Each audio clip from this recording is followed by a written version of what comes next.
معجزہ عاجز کر دینے والی شے۔ اس معجزے میں دو چیزیں ہونی لازم ہیں، دعویٰ اور تحدی، چیلنج۔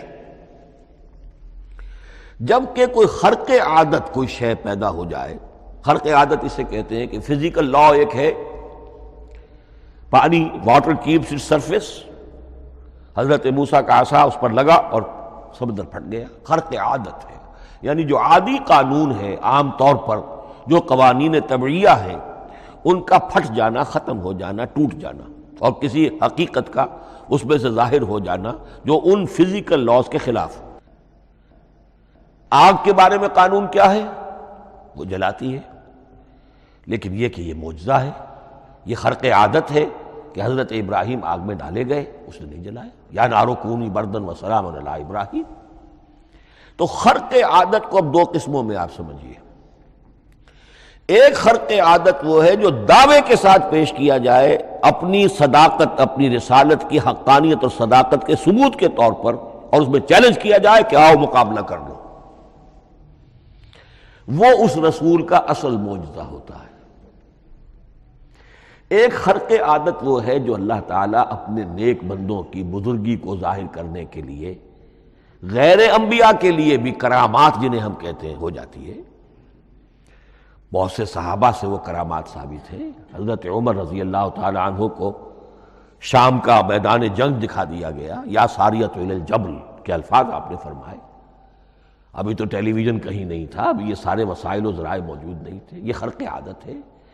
غیر نبی کے لیے اسے ہم کہیں گے کہ یہ کرامات ہے۔ نبی کے لیے لفظ معجزہ اختیار کر لیا جاتا ہے، لیکن معجزہ اس کو نہیں کہنا چاہیے، اصل میں یہ بھی نبی کے لیے کرامات کے درجے کی شے ہے جو اس سے بلند ہے۔ معجزہ وہ ہے جسے کوئی نبی دلیل کے طور پر پیش کرے اور اس پر چیلنج کرے کہ آؤ اور مقابلہ کرو۔ مثلا حضرت موسیٰ علیہ السلام کو دو معجزے دیے گئے، اور اس میں سے جو سانپ بن جانا تھا لاٹھی کا، وہ معجزہ ہے جس پر چیلنج بھی آیا اور ساحروں سے مقابلہ بھی کیا، اور ساحر شکست کھا گئے، عاجز آ گئے۔ القی السحرۃ ساجدین، وہ سارے جادوگر جو ہیں فوری طور پر بے اختیار سجدے میں گر گئے۔ آمنا برب موسیٰ و ہارون، ہم ایمان لے آئے موسیٰ اور ہارون کے رب پر۔ یہ معجزہ ہے۔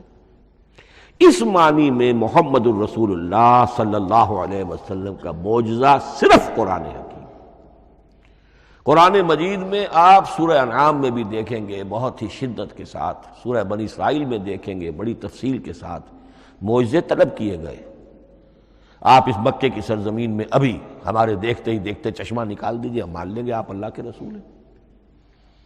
آپ ہماری نگاہوں کے سامنے آسمان پر چڑھ کر دکھائیے، پھر وہاں سے کتاب لے کر اتریے، پھر ہم سمجھ لیں گے آپ اللہ کے رسول ہیں۔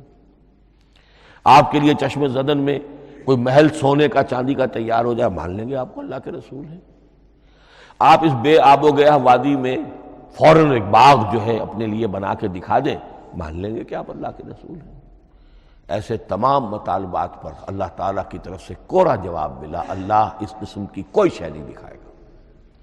بلکہ سورہ انعام جب ہم پڑھیں گے وہاں تو بہت ہی واقعہ یہ ہے کہ اس کو پڑھ کر رقت طاری ہوتی ہے کہ ایک موقع پر ایسا محسوس ہوتا ہے کہ حضور صلی اللہ علیہ وسلم کی طبیعت مبارکہ میں یہ خیال پیدا ہو گیا کہ اللہ کو ایسی شے ان کو دکھائی دی جائے تاکہ چپ تو ہو جائے، نہ بھی مانیں گے چپ تو ہوں گے، ورنہ تو عوام کے سامنے ان کی دلیل مجھ پر قائم ہو رہی ہے کہ بھائی یہ رسالت کے مدعی ہے، ہم کہتے ہیں معجزہ دکھاؤ، معجزہ نہیں دکھاتے، تو پوزیشن میری جو ہے کمزور ہو رہی ہے۔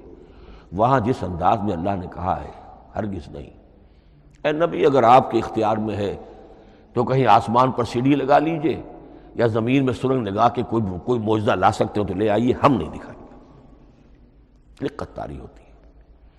تو حضور کا معجزہ اس معنی میں صرف ایک ہے اور وہ قرآن ہے۔ اچھا، اس کے لیے کیسے کیسے چیلنج کیے گئے؟ ام یقولون تقولہ بل لا یؤمنون فلیاتوا بحدیث مثلہ ان کانوا صادقین، سورۃ الطور۔ کیا ان لوگوں کا کہنا یہ ہے کہ یہ کلام خود محمد نے موضوع کر لیا ہے صلی اللہ علیہ وسلم؟ تو اگر ایسی بات ہے تو وہ بھی ایسا ہی کلام پیش کر دیں. تحدی، اس چیلنج کو کوئی قبول نہیں کر سکا. کم سے کم اس شرافت کا اقرار کرنا پڑتا ہے کہ اس وقت کی عرب قوم میں یہ شرافت تھی کہ کسی نے اٹمپٹ بھی نہیں کی. ورنہ کوئی شخص الٹی سیدھی عبارت لکھ کر لے آتا اور کھڑا ہو کر کہہ دیتا کہ ٹھیک میں کہتا ہوں یہ ہے، یہ قرآن کی طرح کا کلام ہے. نہیں، کسی نے نہیں کیا. تاریخ یہ بتاتی ہے کہ اس تحدی کا کوئی کسی نے قبول نہیں کیا.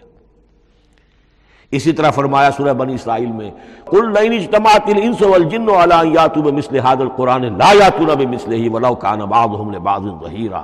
چیلنج ہے، اے نبی کہہ دیجئے اگر تمام انسان، تمام جن مل کر بھی چاہیں کہ ایسی کوئی کتاب وہ مرتب کر لے، نہیں کر سکیں گے، چاہے وہ سب کے سب ایک دوسرے کی مدد کریں. ہے کہ نہیں چیلنج؟ اسی طریقے سے سورہ ہود میں فرمایا، اب اس کو کہتے ہیں برسبیل تنزل، پوری کتاب نہیں لا سکتے قرآن جیسی، چلو تو 10 سورتیں لے آؤ. قُلْ فَاتُوا بِعَشْرِ سُوَرٍ مِثْلَهُ مُفْتَرَيَاتٍ، اے کہیے اے نبی، سورہ ہود کی آیت نمبر 13 ہے، اس جیسی کوئی 10 صورتیں ہی لے آؤ. 114 نہ صحیح، 10 صحیح. یہ بھی نہیں ہوا تو برسبیل تنزل اور سورہ یونس میں فرمایا قُلْ فَاتُوا بِسُورَةٍ مِّن مِثْلِهِ، ایک سورت ہی لے آؤ. اور اسی کو سورہ بقرہ کے 30 رکوع میں دہرایا گیا، وَإِن كُنتُمْ فِي رَيْبٍ مِّمَّا نَزَّلْنَا عَلَىٰ عَبْدِنَا فَأْتُوا بِسُورَةٍ مِّن مِّثْلِهِ وَادْعُوا شُهَدَاءَكُم مِّن دُونِ اللَّهِ إِن كُنتُمْ صَادِقِينَ. لیکن نوٹ کر لیجئے کہ کسی نے یہ جرأت نہیں کی، نہ قرآن کے اس دعوے کو چیلنج کیا، نہ کسی نے مقابلے کی کوشش کی، نہ کوئی اپنی کوئی تصنیف و تالیف یا اپنا کوئی کمپوزیشن لا کر اور یہ دعویٰ کر کے کھڑا ہوا کہ جمع کر لیجئے، منصف بلا لیجئے، کوئی کمیشن بٹھا لیجئے، میرا یہ کلام بھی بالکل ہم وزن ہے اس کلام کے. نہیں. اب ہمیں دیکھنا یہ ہے کہ وجوہ اعجاز قرآن مجید کے کیا کیا ہیں. معجزہ تو یہ ہے، حضور کا اصل معجزہ یہ ہے، لیکن معجزہ کس کس پہلو سے ہے؟ یہ ایک ایسا موضوع ہے کہ جس پر پوری تصانیف لکھی گئی ہیں. وجوہ الاعجاز، وجوہ اعجاز القرآن، قرآن کے معجزہ ہونے کے کون کون سے پہلو ہیں. اس کا واقعہ یہ ہے کہ احسان ناممکن ہے، اور جیسے جیسے زمانہ آگے بڑھے گا اس کے اور پہلو واضح ہوتے جائیں گے. سنوریہم آیاتنا فی الآفاق وفی انفسہم حتی یتبین لہم انہ الحق. لیکن یہ کہ کس کس پہلو سے یہ معجزہ ہے، چند موٹی موٹی باتیں ضرور سمجھ لیجئے. لغت، ادب، فصاحت، بلاغت، عذوبت، مٹھاس، اس کے اعتبار سے قرآن معجزہ ہے. لیکن اس اعتبار سے قرآن معجزہ ہے یا تو تھا اپنے زمانے کے عربوں کے لیے، غیر عرب کے لیے تو نہیں تھا. غیر عرب جو ہے قرآن مجید کی جو بھی فصاحت و بلاغت ہے، اس کا جو لٹریری بیوٹی ہے، اس کو تو وہ اپریشیٹ نہیں کر سکتا تھا. یہ حصہ جو ہے یا تو عربوں کے لیے تھا اس وقت دائمی، یا آج بھی عرب کچھ نہ کچھ، بہرحال عربی ان کی زبان ہے، وہ پڑھتے ہیں. جیسا کہ میں نے عرض کیا تھا، چاہے عیسائی ہوں اور چاہے یہودی ہوں، وہ بھی اپنے ہاں لٹریچر کی، عربی لٹریچر کی ہائیسٹ کتاب کی حیثیت سے قرآن مجید پڑھانے پر مجبور ہے. ایک پہلو اس کا یہ ہے. اور اسی کے حوالے سے نوٹ کیجئے حضرت لبید رضی اللہ تعالی عنہ، یہ سبع معلقہ کے شعراء میں سے تھے آخری. عربوں میں چونکہ اس کا بڑا چرچا تھا شاعری کا، تو ان کا جو سالانہ جشن ایک ہوتا تھا، اس میں وہ بہت بڑے بڑے شعراء سب جمع ہوتے تھے، اپنے اپنے قصیدے پڑھتے تھے، اور جس کا قصیدہ سمجھا جاتا تھا کہ سب سے اعلیٰ ہے، سب سے بلند ہے، سب سے عمدہ ہے، اب اسے اس سال کے لیے وہ گویا کہ ملک الشعراء اس کو مانا جاتا تھا کہ یہ شاعروں کا بادشاہ ہے، اور تمام شاعر اسے سجدہ کرتے تھے بالفعل، اور اس کے قصیدے کو کعبے کی دیوار کے ساتھ ٹانگ دیا جاتا تھا، معلق کر دیا جاتا تھا. ایسے 7 قصیدے ہیں جن کے مجموعے کا نام ہے سبع معلقہ. اس سبع معلقہ جو ہیں 7 جو سلسلے ہیں، ان میں آخری حضرت لبید کا ہے. وہ ایمان لے آئے. ایمان لانے کے بعد انہوں نے شعر کہنا چھوڑ دیا. اس پر حضرت عمر نے ایک دفعہ ان سے کہا کہ لبید اب آپ شعر نہیں کہتے، ان کا جواب تھا ابعد القرآن، کیا قرآن کے بعد بھی کسی کے لیے کوئی موقع ہے کہ وہ کچھ کہنے کی کوشش کرے؟ فصاحت اور بلاغت کی تو معراج قرآن مجید ہے، وہ آ چکی ہے۔ تو جہاں تک اہل عرب کے لیے اس کا معجزہ ہونا خاص طور پر اس دور میں اور اب بھی کسی درجے میں، اس میں تو اہمیت ہے اس کی ادبیت، اس کی فصاحت، اس کی بلاغت، اس کی عذوبت۔ دائمی اور ابدی یہ کس اعتبار سے معجزہ ہے عہد حاضر میں اور غیر عرب لوگوں کے لیے؟ نمبر ایک، سائنسی حقائق کا انکشاف۔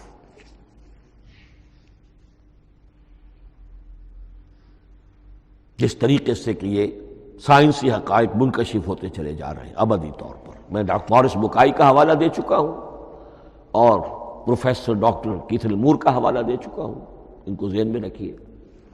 سنریہم آیاتنا فی الآفاق وفی انفسہم حتی یتبین لہم انہ الحق۔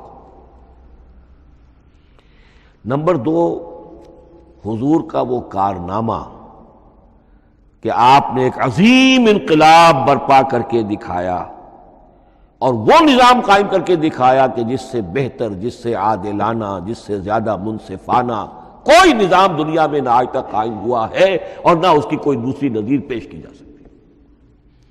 یہ ہے سب سے بڑا معجزہ، اور معجزہ ہوا قرآن سے۔ اتر کر حرا سے سوئے قوم آیا اور ایک نسخہ کیمیا ساتھ لایا۔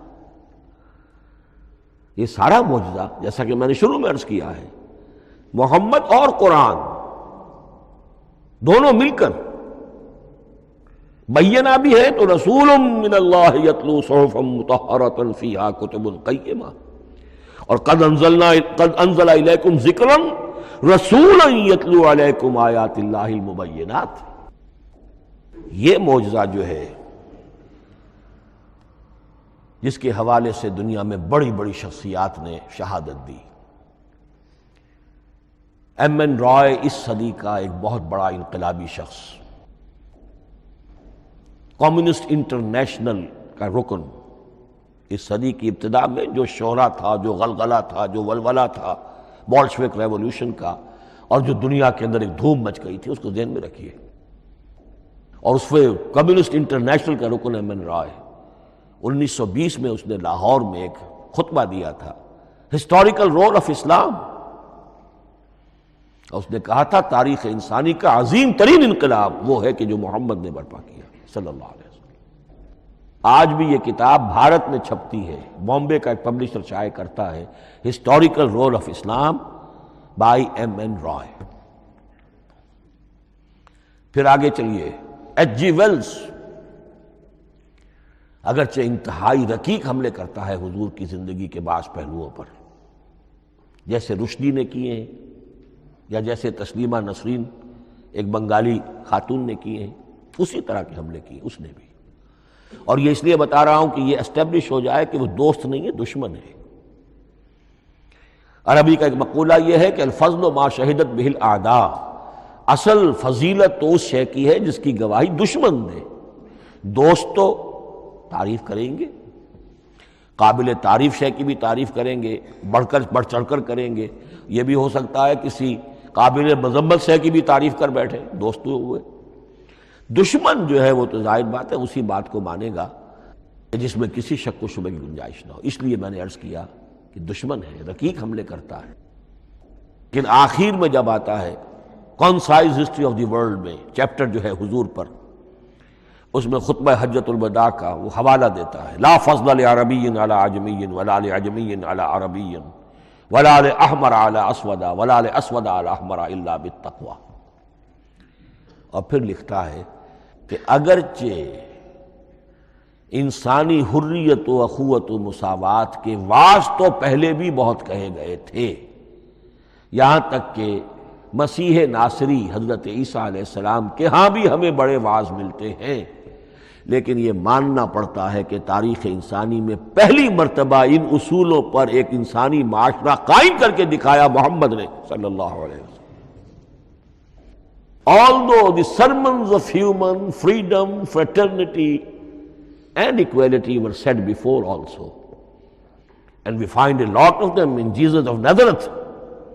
But it must be admitted that it was Muhammad sallallahu alayhi wa sallam who established for the first time in history a society based on these principles. اسی طرح کی گواہی آج سے تقریباً 20 سال پہلے امریکہ کے ڈاکٹر مائیکل ہارٹ نے دی. A selection and gradation of the 100 most influential personalities of human history. اور نمبر 1 پر محمد کا ذکر کر رہا ہے صلی اللہ علیہ وسلم، اور کہتا ہے naturally I O N explanation, میں عیسائی ہوں اور ابھی تک عیسائی ہے، وہ اس کی موت کی بھی ابھی کوئی خبر نہیں آئی ہے، عیسائی ہے، لیکن یہ کہ اس نے حضور کو نمبر 1 پر رکھا، حضرت عیسیٰ کو نمبر 3 پہ لے گیا، تو naturally I O N explanation. اور پھر ایکسپلینیشن دی ہے this is because he is the only person supremely successful in both the religious and secular fields. یہ دونوں میدان جو ہے مذہب اور روحانیت اور دوسری طرف سیاست اور حکومت اور ریاست، ان دونوں میدانوں میں بیک وقت انتہائی کامیاب انسان صرف ایک ہے، اور وہ محمد ہے صلی اللہ علیہ وسلم. یا تو آدمی اس میں اونچا ہوتا ہے، روحانیت میں ہے، دین میں ہے، اخلاق میں ہے، تو سیاست اور ریاست میں زیرو ہوگا. یا کوئی بہت بڑا بادشاہ ہے، بڑا حکمران ہے، بڑا فاتح ہے، سکندر اعظم ہے، تو وہ اخلاقیات میں اور روحانیات میں زیرو نہیں، مائنس ہوگا.